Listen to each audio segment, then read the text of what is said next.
नूरपुर गांव कभी अपनी खुशहाली और समोसों की वजह से मशहूर था। सुबह होते ही गलियों में तेल की छन छन, आलू मटर की खुशबू और गरम गरम समोसों की आवाज़ गूंजने लगती। कोई मूंग दाल के समोसे बेचता, कोई पनीर वाले, तो कोई खास मसालेदार नूरपुरी समोसे। गांव के लोग हंसते खेलते शाम को चाय के साथ समोसे खाते और सुकून से जिंदगी गुजारते थे। लेकिन एक दिन सब कुछ बदल गया। उस दिन के बाद एक एक करके सारे समोसे वाले अपने ठेले लगाना बंद कर गए। रात होते ही गांव में अजीब खामोशी छा जाती।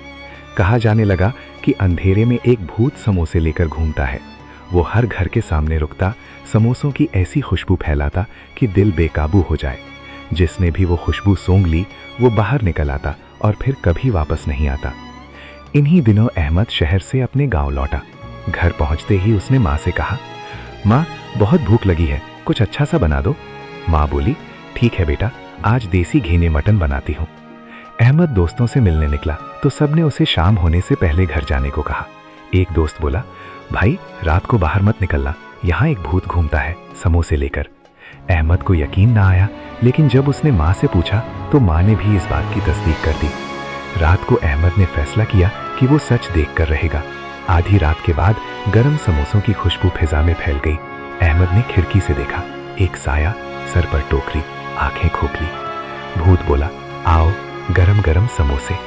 अहमद के कदम खुद ब खुद बाहर निकलने लगे, मगर अचानक माँ की आवाज आई, अहमद नहीं।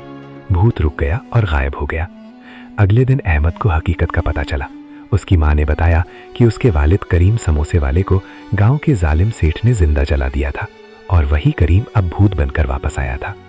अहमद ने कसम खाई कि वो अपने बाप का बदला लेगा। रात को माँ ने करीम को बुलाया। भूत साहिर हुआ और फिर अपने असल रूप में आ गया। अहमद ने कहा, अबू हम बदला लेंगे, मगर सिर्फ असल मुजरिम से। करीम मान गया। वो दोनों सेठ के घर गए। अहमद ने आवाज लगाई, सेठ बाहर आया और जैसे ही उसने करीम को देखा खौफ से कांप उठा। करीम बोला, आज तुम्हारी बारी है, और वो सेठ को ले गया हमेशा के लिए। अगली सुबह अहमद ने अपने वालिद का जला हुआ ठेला ठीक किया और उस पर लिखा, करीम समोसे वाला। पहला समोसा उसने एक बूढ़े बाबा को दिया, जिन्होंने खाते ही कहा, बिल्कुल वैसा ही जायका है। आहिस्ता आहिस्ता गांव में फिर से रौनक आ गई। लोग वापस आने लगे, समोसे बनने लगे, हंसी खुशी लौट आई। अब ना कोई खौफ था, ना कोई भूत, सिर्फ खुशबू थी, मेहनत की, मोहब्बत की और इंसाफ की। और इस तरह करीम समोसे वाले की कहानी खत्म हुई।